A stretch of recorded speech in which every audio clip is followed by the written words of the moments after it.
গাছ ভর্তি চাল কুমড়োর ডাঁটা, আর আমি এখানে পেরে নিয়েছি নরম নরম কচি কচি চাল কুমড়োর ডগাগুলো। আর আজকে হবে চাল কুমড়োর ডগা দিয়ে, ডালের বড়ি দিয়ে চাল কুমড়ো ডাঁটার ঘন্ট। তো চলো আমি সবজিগুলো কাটাকুটি স্টার্ট করে দিই। আমি চাল কুমড়ো ডাঁটার ঘন্ট করার জন্য নিয়ে নিয়েছি এখানে আলু 3টে, কিছুটা পরিমাণ কুমড়ো আর একটা বেগুন, আর এইখানে চাল কুমড়োর ডাঁটা। যেহেতু আমি এখানে মটর ডালের বড়া করব, তার জন্য আমি মটর ডালগুলোকে ভিজিয়ে রাখবো আধা ঘন্টা থেকে 45 মিনিট, আর তারপরে আমি সবজিগুলো কাটাকুটি করে নেব।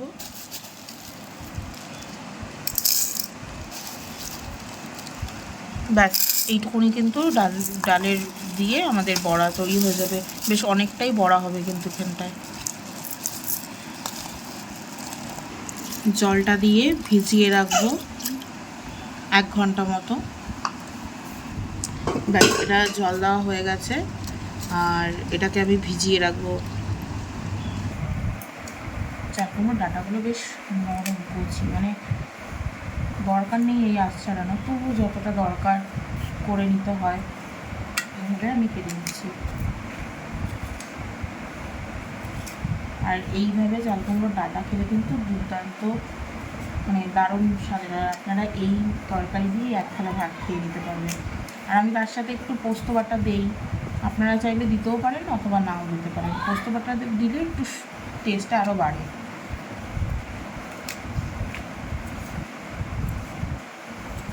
যে এইভাবে ডাঁটাগুলো কেটে ভালো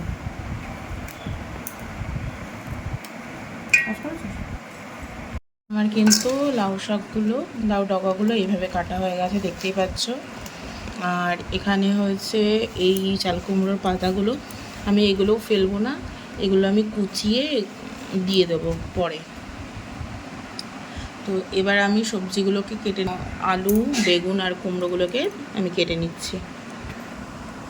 আমি আলুগুলোকে এইভাবে ডুমো ডুমো করে লম্বা লম্বা করে সরু করে কেটে নিয়েছি, আর মাঝখান থেকে আবার ফেলে নিয়েছি। তো দেখতে পাচ্ছ এইভাবেই সব কটা আলু আমি কেটে নেব।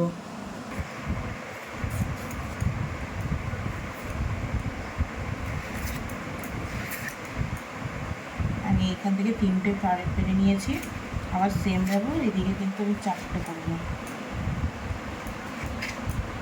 তরকারি কাটার ওপরে কিন্তু তরকারির টেস্টটা নির্ভর করে। আলুটা আমি কেটে নিয়েছি, দেখতেই পাচ্ছ, জলে ভিজিয়ে রেখেছি, নাহলে লাল কালারের রং হয়ে যেতে পারে। আর এবার আমি কুমড়োটাকে বেশ বড় বড় করে কেটে নেবো। বেশি কুমড়ো দেবো না, কারণ আমার বাড়িতে কেউ কুমড়ো খায় না, শুধু আমি একাই কুমড়ো খাই।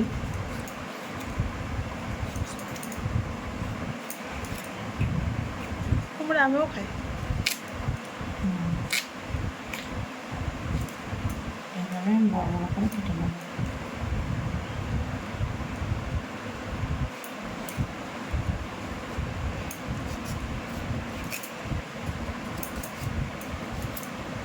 বেগুনটা কি ভাজা করবি? হ্যাঁ, বেগুনটাও এর মধ্যে দেবো, বেগুনটা ভাজা করবো না।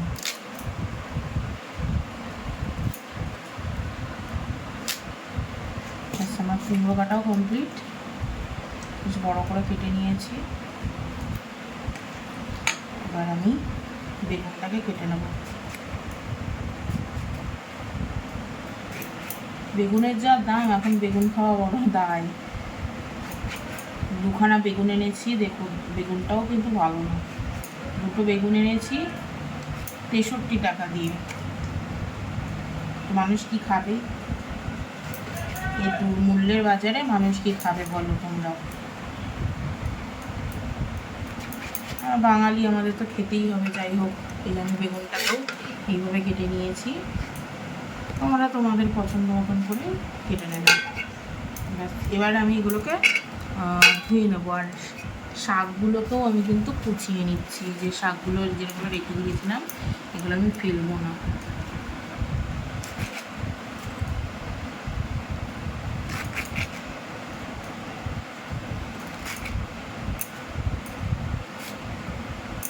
কাটা হয়ে গেছে, এবার ধুয়ে নিয়ে আসবো।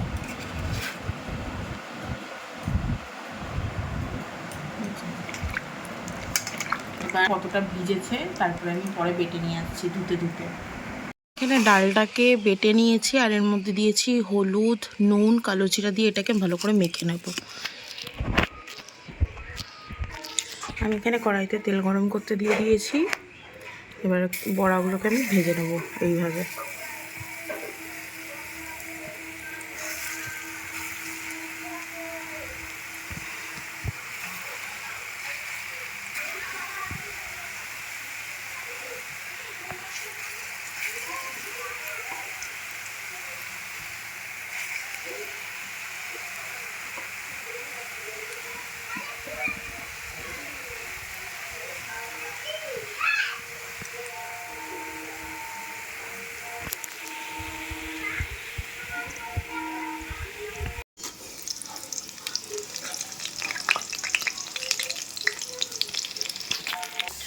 বড়াগুলোকে এপিট করে দিয়েছি, ভালো করে লাল লাল করে ভাজা করে নামিয়ে দেবো। ডালের বড়াগুলো ভাজা হয়ে গেছে, এবার আমি আস্তে আস্তে করে সব কটা নামিয়ে দেবো।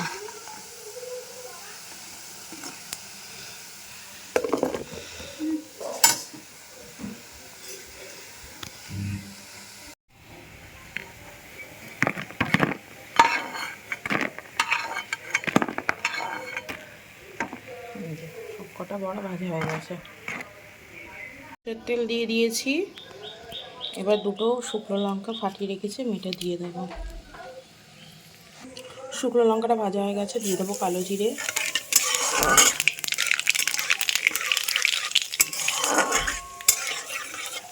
কালো জিরেটাকে কিছুক্ষণ ভেজে নেব।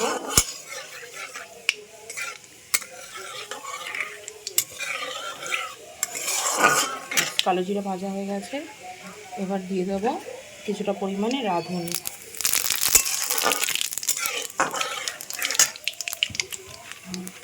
এবার কেটে রাখা আলু আর কুমড়ো, এবার কেটে রাখা বেগুনটাকে আমি দিয়ে দেবো।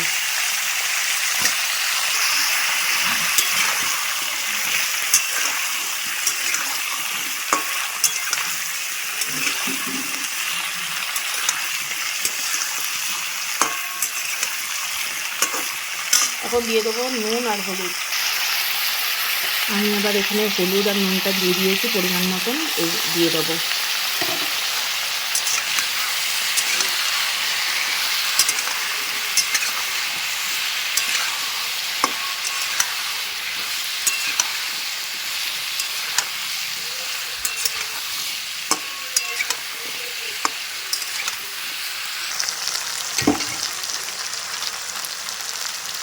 কেটে রাখা লাল শাক চাল কুমড়ো ডাঁটাগুলো আমি দিয়ে দেবো।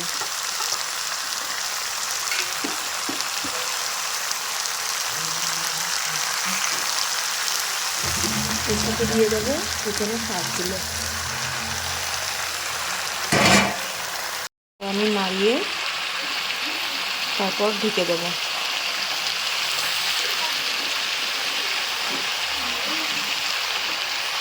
দিয়ে দেবো চেরা কাঁচা লঙ্কা, দিয়ে ঢেকে রেখে দেবো।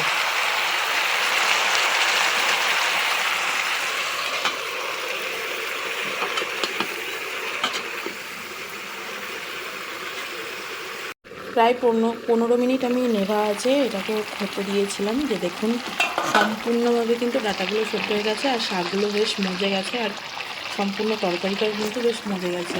এই আলুগুলোও কিন্তু এই যে দেখুন কেটে যাচ্ছে, মানে সেদ্ধ হয়ে গেছে। আর সবজি থেকেই জল বেরিয়েছে, আমি কোনো এক্সট্রা জল দিইনি এর মধ্যে। এক্সট্রা জল দেবো না, তাতে কিন্তু সবজির টেস্টটা নষ্ট হয়ে যাবে। আপনারা চাইলে এখানে পোস্ত বাটা দিতে পারেন, আমি কিন্তু পোস্ত বাটা দিচ্ছি না, বলেছিলাম দেবো কিন্তু দিচ্ছি না। এবার ভেজে রাখা যে বড়াগুলো রেখেছিলাম সেগুলো এখানে দিয়ে দিচ্ছি। আপনারা যারা বিউলির ডালের বড়ি দিতে পারেন, বড়ি দিয়েও করতে পারেন, তাতেও কিন্তু খেতে ভালো লাগে।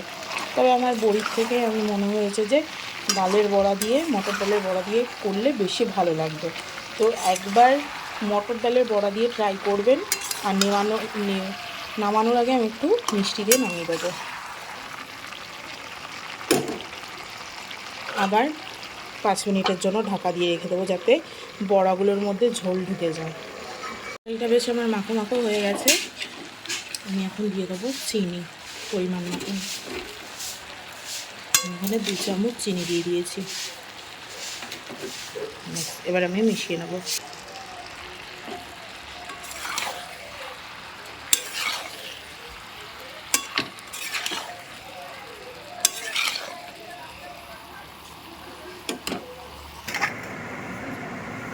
আমাদের তরকারি হয়ে গেছে, দেখতেই পাচ্ছ বেশ মাখো হয়েছে। এভাবে করে খাবে, বেশ ভালো লাগবে। আর নিরামিষ দিনে তো কোনো কথাই নেই, তবে আমাদের নিরামিষ দিনে হচ্ছে না, নর্মালি আজকে করছি। ভালো লাগলে অবশ্যই একটা লাইক, কমেন্ট, শেয়ার আর সাবস্ক্রাইব করে দেবে চ্যানেলটাকে। আর বাড়ির যদি এরকম টাটকা চাল কুমড়ো শাক হয় তাহলে তো কোনো কথাই নেই, বাড়ির থেকে করে খেতে পারো অথবা বাজার থেকেও কিনে খেতে পারো। আর এই সেম পদ্ধতিতে কিন্তু লাউ কুমড়োর শাকও এইরকমভাবে করলে আর বেশ ভালো লাগে, তবে চাল কুমড়োরটাই বেশি ভালো লাগে খেতে। আর তোমরা চাইলে একটু যদি আরও বেশি রসালো যদি চাও তাহলে এর মধ্যে কিন্তু পোস্ত বাটা অবশ্যই অ্যাড করতে পারো। আমি পোস্ত বাটাটা বেটেছিলাম, তবে সেটা পড়ে গেছে, তো সেই কারণে আমি আর দেইনি পোস্ত বাটাটা। আমি নর্মালি এভাবে করেছি, এটাও কিন্তু খেতে বেশ সুন্দর লাগে। তো অবশ্যই বাড়িতে এইভাবে কিন্তু ট্রাই করে দেখতে পারো। তো ততক্ষণের জন্য চলো টাটা।